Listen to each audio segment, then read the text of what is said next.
গোপী একমাত্র ব্যতিক্রম যারা কৃষ্ণ ভোলার জন্য ধ্যান করছে, কৃষ্ণ মনে করার জন্য না।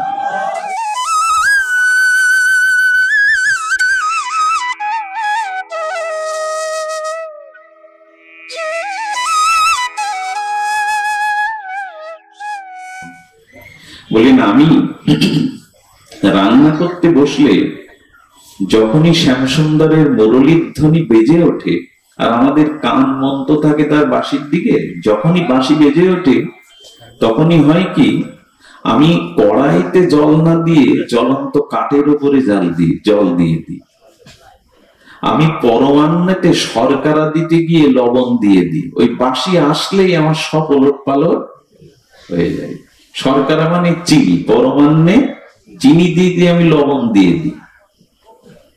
তো প্রতিদিন শ্বশুর আমাকে গালি দেন উঠতে বসতে, যে তুমি ভালো করে রান্নাটাও শেখোনি, পিতামাতা তোমাকে কিছু শেখায়নি, উঠতে বসতেই গালি দেয়। কিন্তু কাল এক বিপরীত ঘটনা ঘটেছে। কি ঘটনা? শ্বশুর মশাইয়ের কিছু নিকট আত্মীয় এসেছিল, আমাকে হাত জোর করে বলছেন, রেগে রেগে বলছেন, তো হাত জোর করে, আজ অন্তত রান্নাটা ঠিক করো, আজ আমার খুব প্রিয়জনেরা এসছে, আজকে যদি লবণের জায়গায় চিনি, চিনির জায়গায় লবণ দাও তাহলে আমার সম্মান থাকবে না, অন্তত আজকের দিনটা আমার কথা রাখো।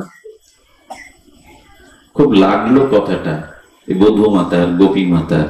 সে তখন কি করেছে জানেন? অন্যদিন রান্না চড়াতে গেলে কৃষ্ণের নাম করে আগুন জ্বালায়, কৃষ্ণের নাম করেই রান্না চড়ায়। আজকে চোখ বন্ধ করে বলছেন, আমার মনে, আমার মুখে, আমার কর্ণে কৃষ্ণের নাম, কৃষ্ণের ছবি, কৃষ্ণের বাঁশি যেন না আসে। বারবার বলবার চেষ্টা করছে, কেন আসছিস মনে? শ্রীকৃষ্ণের সেই মধুর মূরতি, কেন জিহ্বাটাকে আটকে দিয়েছেন, মনটাকে শাসন করছেন, আর নয়ন থেকে তাড়াবার চেষ্টা করছেন। এই করে করে শক্তভাবে রান্না শুরু করেছে। পৃথিবীর বুকে এরকম দ্বিতীয় দৃষ্টান্ত নাই। মুনি, ঋষি, যোগী, ভক্ত, অমলাত্মা, বিমলাত্মা, পৃথিবীর সবাই কৃষ্ণকে ধ্যান করতে চায়, অথচ মনে ধ্যানে তার চরণ, তার মূর্তি আসে না। গোপী একমাত্র ব্যতিক্রম যারা কৃষ্ণ ভোলার জন্য ধ্যান করছে, কৃষ্ণ মনে করার জন্য না। পৃথিবীতে ব্যতিক্রম যারা কৃষ্ণকে ভুলে থাকার জন্য ধ্যান করছে। আছে এরকম চরিত্র? আপনি আমি কৃষ্ণের ধ্যান করলেও তার চরণ দেখতে পাবো না, অত সোজা না। কৃষ্ণের নখ থেকে চুল অব্দি আপনি মনে আঁকিয়ে দেখুন তো, খুব সোজা না, সহজে আসে না। তো ভগবানের ধ্যান মুনি ঋষিরা করলেও তাদের মনে ভগবান আসে না। গোপীদের কৃষ্ণ অনুরাগ এমন, কৃষ্ণকে ভোলার জন্য তারা ধ্যান করছে। কিন্তু ঘটে গেল আর কতক্ষণ দাঁত কামড়ে চোখ বন্ধ করে রাখা যায়, কৃষ্ণকে আসতে দেবে না। যখন মালপোয়া অর্থাৎ মিষ্টান্ন, বৃন্দাবনে যদি কিছু খেতে যান তোরা মিষ্টিটা ব্যবহার করে বেশি। বাঙালিরা যেমন একটু ঝাল ভাজা খেতে ভালোবাসে, বৃন্দাবনে মিষ্টান্ন থাকবেই। তো ওদের গোপাল ওটা ভালোবাসতো, দধি, ক্ষীর, নদী। তো যখন মালপোয়া তৈরি করতে যাচ্ছে, তখন ওই যে লাল মালপোয়াটা তেলে যখন ভাজছে, ওতে তো চিনি দিতে হয়। তখন হঠাৎ লাল মালপোয়াটা দেখে মনে করছে সবই করছে, কিন্তু এটা যদি কৃষ্ণকে না দিতে পারি, ওই মনে এসে গেছে।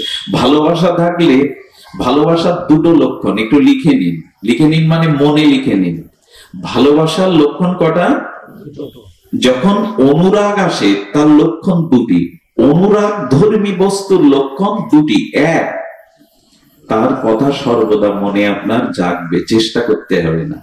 দ্বিতীয় হলো, তাকে হাতে করে সেবা করতে খুব মন চায়, কবে নিজে হাতে করে তাকে সেবা দেবে। এই দুটো অনুরাগের লক্ষণ। যেখানে এই দুটোর অভাব জানবেন, সেখানে ভালোবাসা, অনুরাগ নেই। হাতে করে সেবা করার ইচ্ছা, আর হলো সর্বদা তার কথাটা মনে জায়গা। তো গোপী এতক্ষণ জোর করে, কটমট করে, চিন্তা করে, চোখ বন্ধ করে, মনকে শাসন করে কৃষ্ণ আটকে রেখেছিল, কিন্তু মালপোয়াটা দেখেই মনে করেছে এটা কানাইকে দেব না। যেই কানাইকে দেব না মনে করেছে, সেই চিনির জায়গায় ওই যে যেখানে গুড় ছিল লবণ দিয়ে দিয়েছে। এবং বৃন্দাবনে মিষ্টান্নটা দেয়া হয়, প্রথমেই দেয়া হয়। তো যখন দেয়া, তখন নিকট আত্মীয়রা খেতে গিয়ে বলছেন, এটা কি পাচ্ছি আমরা, এটা পৃথিবীর কোনো বস্তু না। এই জিউ ভাই দেওয়ার সাথে সাথে চোখে জল আসছে, লোমকূপ খাড়া দিচ্ছে, হৃদয়ে এত, জিউ ভাতে এত অমৃত কোনোদিন পাইনি। আত্মীয় চলে গেলে বৌমার মাথায় হাত দিয়ে বলছেন, মা আজ আমার মান রাখলে। কিন্তু বৌমা তো জানে ওটা লবণ দিয়েছি, চিনি দেয়নি। তাই যশোদার হাতে এসে বলছেন, মা তোমার কৃষ্ণ নামের এমন মহিমা, তার নাম করে চিনির জায়গায় লবণ দিয়ে গেলেও সে খাদ্য অমৃত হয়ে যায়, সে খাদ্য মধুময় হয়ে যায়। তাই স্তুতি করতে এসছি, তোমার কৃষ্ণের মহিমার জুড়ি নেই। সাপের বিষ যদি হোমিওপ্যাথি ওষুধ হয়, প্রহ্লাদ এবং মীরার বিষ যদি অমৃত হয়ে যায়, বেশি দিন আগের কথা না, তো ভগবানের অনুরাগ হলে বিষ অমৃত হয়ে যায়। আমাদের বিষময় জীবন অমৃতময় হয়ে যায় যদি ভগবানকে হৃদয়ে রাখা যায়। আমরা পারিনি জীবনকে সুন্দর করতে, আমাদের অভিশপ্ত জীবনকে আমরা মঙ্গলময় করতে পারিনি, ভগবানের প্রতি আমাদের অনুরাগ নাই। এই হলো অনুরাগের দৃষ্টান্ত। অনুরাগ শেষ নয়, প্রেম ক্রমে বাড়ি হয় স্নেহ, মান, প্রণয়, রাগ, অনুরাগ। এরপরে কি? এরপরে ভাব। এরপরে হলো ভাব। এই ভাব পর্যন্ত গোপীরা যেতে পারে, এই ভাব পর্যন্ত গোপীরা যেতে পারে। আর রাধারানীর মধ্যে যেটা আছে সেটা হলো মহাভাব। কি বলা হলো? ভাব আর মহাভাব। আচ্ছা, এখানে একটা মাটির ঘট যদি আনেন, তো ঘটের মধ্যে একটা শূন্যস্থান জায়গা আছে না, যেখানে জল ভরতে হয়, ওটার নাম ঘটাকাশ। ঘটের মধ্যে যে শূন্যস্থান, ওর নাম কি বলে একটু বলুন? ঘটাকাশ। আচ্ছা, আপনি কোন পদার্থ দিয়ে ঘটটা ভেঙে দিলেন, ওই যে ঘটের মধ্যে শূন্যস্থান আকাশটা কোথায় গেল? মহাকাশে মিলিয়ে গেল। ঘটাকাশ মহাকাশে লীন হয়ে গেল, মহাকাশ শূন্য। তেমনি ভাব যখন মহাভাবে রূপ নেয়, ভাব মহাভাবে রূপ নেয়, সেই মহাভাবময়ী রাধা ঠাকুর রানী। প্রেম ক্রমে বাড়ি হয় স্নেহমান প্রণয়, রাগ অনুরাগ মহাভাব হয়, সেই মহাভাব শিরোমণি রাধা ঠাকুরানী, কৃষ্ণ গুণখনি কৃষ্ণ কান্তা শিরোমণি। শ্রীকৃষ্ণ পার পাবেন কি করে? মহাভাবে। এই মহাভাব কৃষ্ণ পার পেতে পারে স্বয়ং ভগবান। কিন্তু আরো দুটো ভাব আছে রাধারানী। এই কথাগুলো দার্শনিকরা আলোচনা করেন, আমার মুখে এটা মানায় না। আমি নর্দমার বিষয় কীট, আমার মুখে সব শব্দ উচ্চারণ হওয়া উচিত নয় এই জায়গায়। কিন্তু বলছি আপনাদের দেখে সাহস পেয়ে, রাধা তত্ত্বটা এত সুদৃঢ়। আমরা কেন মহাপ্রভুর চরণ আশ্রয় নেব? আর মহাপ্রভুর কৃপা ব্যতীত প্রেম পাবো না, ব্রজ প্রেম রাধা প্রেম কেন, তারই ব্যাখ্যা করা হচ্ছে। এই মহাভাবের উপরে আবার দুটি বিষয় আছে, রূঢ়, অধিরূঢ়। এর ব্যাখ্যা কি, আমরা কি বা বুঝতে পারবো? রূঢ় এবং অধিরূঢ়, এবং মদন এবং মাদন। এই মাদন মহাভাবটা কৃষ্ণতে নাই, একা রাধাতে আছে। এইখানে রাধার শ্রেষ্ঠত্ব। মাদন মহাভাব কি বললাম? মাদন কাকে বলি যদি আমরা একটু স্পর্শ করি, ভাষা তো আমার নেই, অনুভবও নেই, ভজনও নেই, তবে মহাজন মুখে যা শুনেছি, মাদন মানে কি জানেন? মাদন মানে মিলনে এবং বিরহে, প্রলম্ব এবং সম্ভোগে একই সাথে মিলনে বিরহের ভাব আসে আর বিরহে মিলনের ভাব আসে। এর নাম হলো মহা অধিরূঢ় মাদন মহাভাব। কি বললাম না? মিলনে বিরহের ভাব আসে আর বিরহে মিলনের অনুভূতি আসে। এটা কি? এইটা রাধারানীতে আছে, যেটা কৃষ্ণতে স্বয়ং ভগবানে নাই। অধিরূঢ় মহাভাব, মাদন মহাভাব। মাদর মহাভাব মানে রাধারানী যখন শ্রীকৃষ্ণ এবং রাধারানী রাস মঞ্চে, মানে রাস নিকুঞ্জ রাস মঞ্চে একত্রিত আসেন, রাধা কৃষ্ণ একত্রিত আছেন, অথবা রাধারানীর করে শ্রীকৃষ্ণের মস্তকটা আছেন, কিন্তু রাধারানী মনে করছেন এই বুঝি হারিয়ে ফেললাম, আর বুঝি দেখা, মিলনে বিরহের ভাব আসছে, এই বুঝি হারিয়ে ফেললাম, এই বুঝি কৃষ্ণ দূরে সরে গেল, আর বুঝি তাকে পাবো না। মিলনে কৃষ্ণের বিরহ ভাব আসছে, আর যখন কৃষ্ণ ছেড়ে চলে যাচ্ছে বিরহে, তখন ভাবছি কৃষ্ণ আমার হৃদয়ে আছে। এ কি সাধারণে হয়? মিলনে বিরহের স্ফূর্তি, আর বিরহে মিলনের স্ফূর্তি। যেদিন উদ্ধব বৃন্দাবনে গেল, কে গেল? উদ্ধব মহারাজ। কে ইনি? বৃহস্পতির শিষ্য। ইনি যাদবগণের অন্যতম শ্রেষ্ঠ মন্ত্রী, বুদ্ধি সপ্তম। ইনি বৃহস্পতির শিষ্য আর গোবিন্দের অভিন্ন সখা। গোবিন্দের সব থেকে উদ্ধব এমন ছিলেন যে দূর থেকে উদ্ধবকে দেখলে অনেকে কৃষ্ণ ভেবে ভুল করত, রূপে এরকম মিল ছিল। উদ্ধবকে অনেক সময় কৃষ্ণ ভেবে দূর থেকে ভুল করত। এই উদ্ধবকে ব্রজে পাঠিয়েছিলেন।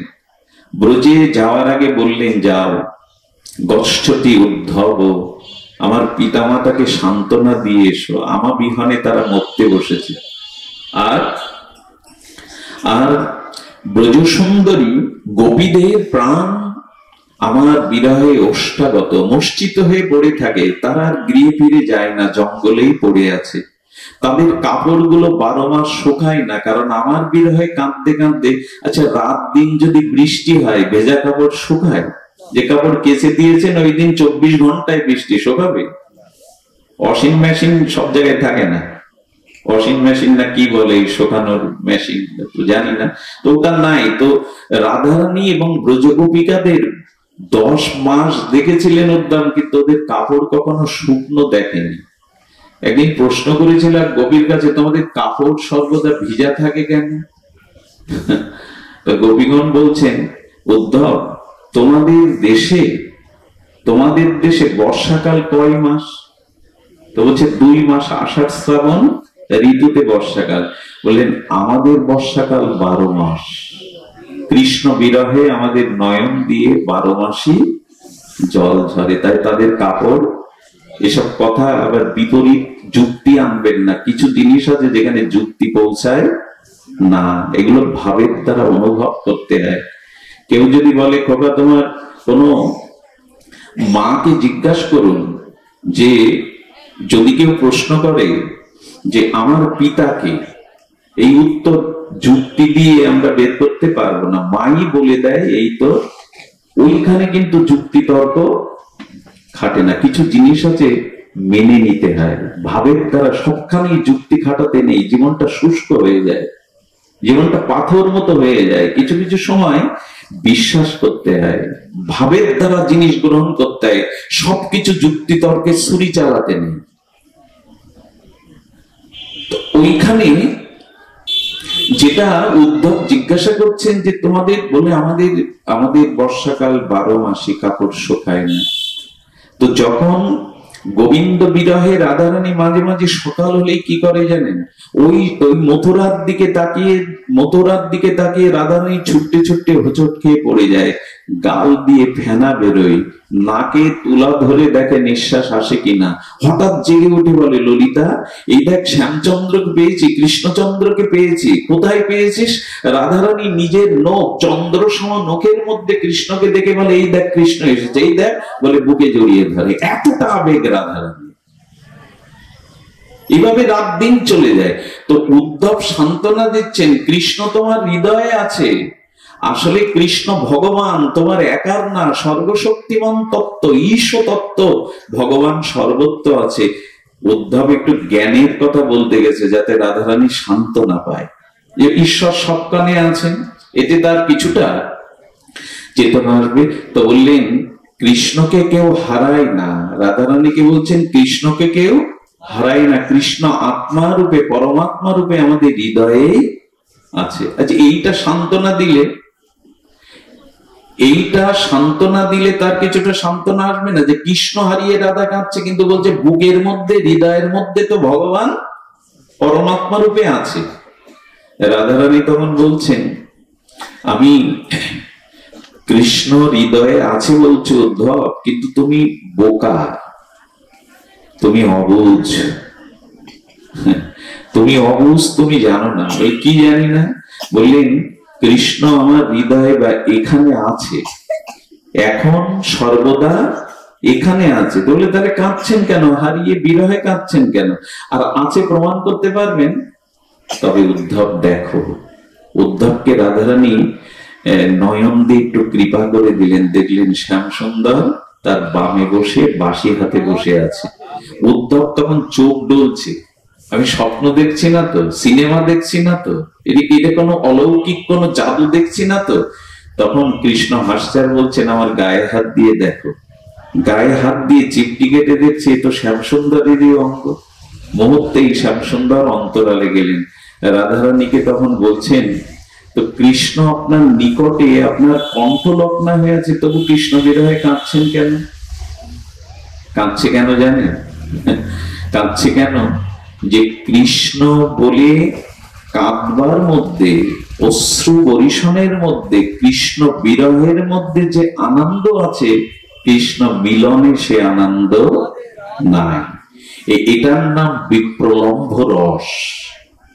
কি করে বোঝায়? কোন মায়ের ছেলে বিশ্ববিদ্যালয়ে পড়ে, 1 বছর পরে বাড়ি এসছে, বাড়ি আসার পরে মা তার প্রিয় খাদ্যগুলো রান্না করে আছে, আর রান্না করার পরে অনেক রাত্রে আসলো, হাতে করে 2-4 দিন সেবা করলো, খাওয়ালো, তাকে সুন্দর করে পরিপাটি করে সাজালো।